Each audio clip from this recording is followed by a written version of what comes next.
The national League for democracy এর মহাসচিব আমি আমিনুল ইসলাম। আমি এখন আপনাদের মাধ্যমে আপনাদের সম্মুখে ন্যাশনাল লীগ ফর ডেমোক্রেসির গঠনতন্ত্রর সীমিত পরিসরে উপস্থাপন করছি।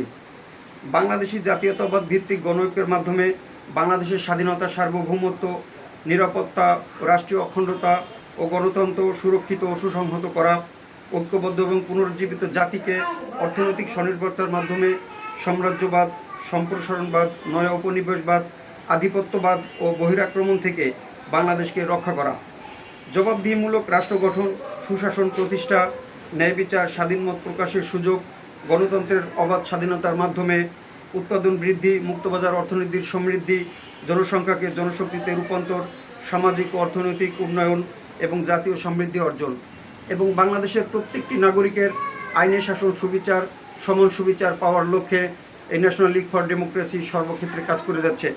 আমাদের এই গঠনতন্ত্রতে আরও 21টা দফা এখানে রয়েছে, যে দফাগুলো এখন আপনাদের সম্মুখে বলার সময়, হাতের সময় খুব কম। যেহেতু এই গঠনতন্ত্রের প্রত্যেকটা কপি আপনাদেরকে দেওয়া হবে, আপনারা সেখান থেকে দেখে নেবেন। সকলকে সুস্বাস্থ্য ও দীর্ঘায়ু কামনা করছি। সকলকে ধন্যবাদ। বাংলাদেশ জিন্দাবাদ।